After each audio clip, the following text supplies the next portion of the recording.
Very nice. It looks like repairs are on the schedule. After all the crap that I put my ship through, I figured that she deserved a full refit, so that's going on right now. I was honestly worried how I was going to pull it off since it's literally just me up here, but then I had the brilliant idea to bombard myself with some cosmic rays, which were not hard to find up here, by the way, and give myself superpowers. Now I have the power to create as many duplicates of myself as I want, whenever I want, like something straight out of Naruto. It's really quite convenient, though there is the possibility that each time I create one of these duplicates, I am technically creating a whole other person, but I am making a concerted effort not to think about that. And I know of no better way to keep my mind off of something existentially horrifying than to make theories. And since in my absence over the last couple of weeks, the vicious moon spiders that I spend most of my time off screen fighting valiantly against here on the moon managed to infiltrate the lower levels of my tower and have since worked their way up to my projection room, I'd like to cover that theory literally anywhere but here. Good thing my ship still has enough power to transport me down to the surface of the planet, huh? Ah, here we are, a much less scary place than my moon base right now. The utterly unsettling, downright terrifying prime kindergarten. Technically speaking, the theory that I want to go over this week doesn't really have anything to do with the kindergarten itself, at least not directly. This week I am dipping into the well of theory requests that I asked for quite a while ago now, actually, to answer a question posed by David on my Discord. He suggested that there may have been other gems who survived the corruption attack without being corrupted. Other healthy gems who just aren't part of the crystal gems. After all, Amethyst was technically on Earth and yet still was not protected by Rose's shield during the corruption attack, and she wasn't corrupted. Now, the assumption has always been that this was because she was in the ground when it happened, but I don't think that she necessarily was. I think that the timeline, the loose timeline that we have to work with for the show, does allow for Amethyst to have already emerged from the ground when the corruption attack happened. This means that I do think it's possible that she was active walking around on the surface when the corruption attack happened, and yet she wasn't corrupted. And to explain why I think that's possible, we need to talk about how the corruption attack works. A question which was already answered for us by Centipedal. There's this common misconception among the fandom, and I don't blame people for having this misconception because it hasn't been explained all that well in the show yet, but there is this common misconception that the corruption attack affected the entire planet, and that's just not true. If you remember back to the episode Monster Reunion, Centipedal described the corruption attack as two distinct things sort of merged together or maybe happening at the same time. It was very much a guessing game between her and Steven because she couldn't actually speak words yet, but Steven did make two guesses and Senti didn't seem to reject either one of them. Keeping in mind what those guesses were, we can paint a pretty clear picture of how the corruption attack was delivered. Specifically, Steven guessed that it was a light and a sound. And while I suppose it is technically possible that a loud enough sound could be heard anywhere on Earth, you certainly couldn't shine a light from one specific point above the Earth and it hit everyone everywhere. And I already know what some of you guys are wanting to say to that maybe a gem doesn't need to be exposed to both elements in order to be corrupted, but we know for a fact that they do. Otherwise, Rose's shield would not have protected herself and the other crystal gems who survived corruption from the corruption attack. Notice here in one of the flashbacks from Your Mother and Mine that we can be sure Garnet is entirely accurate about. That Rose only projects her shield over one side of the gems that she ends up protecting. We can see clearly illustrated in this scene that her shield blocks the light portion of the attack from reaching them. But sound and light work very differently.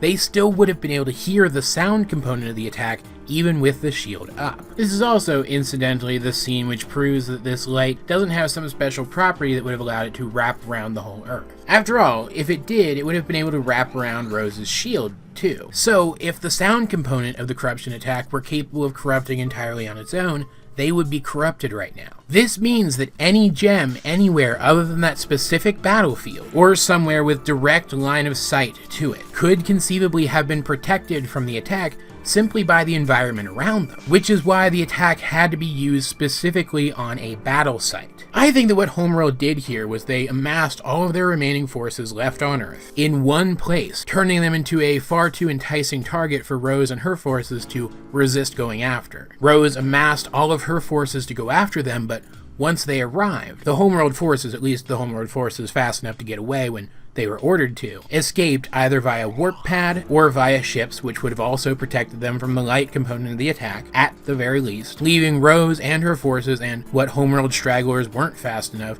to be hit by the attack full on. Yes, we see gems at the galaxy warp also escaping the corruption attack, but all that tells us is that the galaxy warp is within range of the attack relative to where the attack was actually fired at the planet. Not that the attack would have affected the entire planet all at once. This means that there is definitely the possibility that there are other gems out there who were not affected by corruption, gems who weren't part of that group that Rose saved, and who didn't necessarily have to be in the ground either. But while I freely admit that this would be a really cool twist if it turned out to be true, I don't think it is. Keep in mind that at this point we can be like 99% sure that there's only the 2 kindergartens on Earth. We can be so sure of it that I'm sure of it. It lines up with Rose's character to have never made more than those 2 kindergartens, and we are far too late in the story, I think, for any more Earth kindergartens to be introduced. We don't know for sure that Peridot has walked the entire Prime kindergarten, but we do know at the very least that Amethyst spent a very long time there, even going back periodically, at least semi-regularly, even after she first left. I would have expected her to come across other gems who emerged late, and yet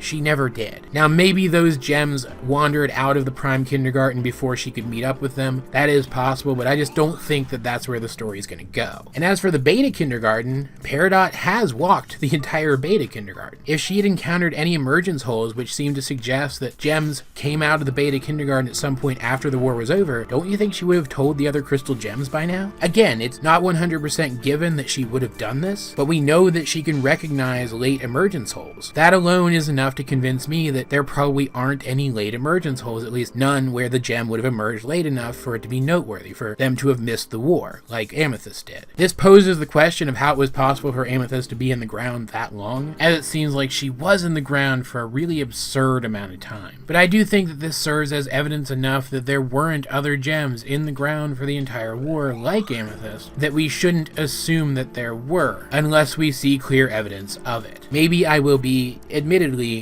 pleasantly surprised, but I just really think that if the show were gonna go there, it would have gone there by now already. So what about gems who were just protected by the fact that they didn't make it to the battle, or some other thing like that, and then who, for whatever reason, decided to remain in hiding rather than make themselves known? Maybe they realized that the crystal gems were the ones who had remained on Earth and they weren't aligned with the crystal gems, or maybe they were just afraid of all the corrupted gems popping up. It is also certainly possible that there are gems like that around who aren't corrupted too, but I think the situation's actually pretty similar. It would certainly be interesting if the story went that way, but I just don't think it's going to at this point. I think that we already would have seen indication of it somewhere. Like, just think back to all of the various gem locations that the characters have gone in this show. Not even all the locations that it's implied that they've been to, but just the ones that they've been to over the course of the show itself. Add to that all of the locations where they've battled corrupted gems that weren't specifically gem installations. And now remind yourself that they're finishing up their quest to collect the corrupted gems.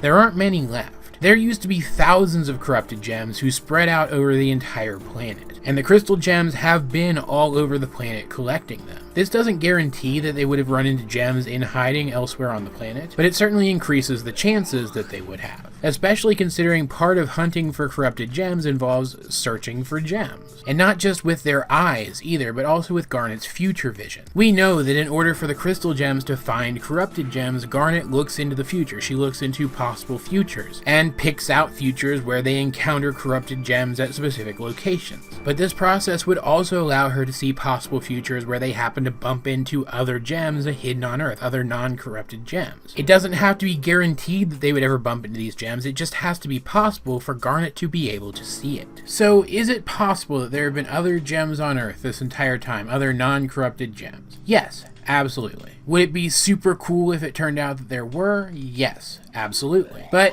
is it likely? Well, I really don't think so. And with that, I've said pretty much all I can think of to say on this topic. I'm actually struggling to think of more stuff to say, all things considered. Which means it's about time I got up there and killed some spiders. Oh well, won't be the first time, it won't be the last. Though you guys should feel free to wish me luck anyway. In the meantime though, what did you think of this theory? Did you find it to be as impressive as the corruption attack? Or do you wish you had had a shield to protect yourself from it? Let's get discussion going in the comment section down below or over my Discord. Link in the description. But either way, this has been AJ22, and I will talk to you guys later.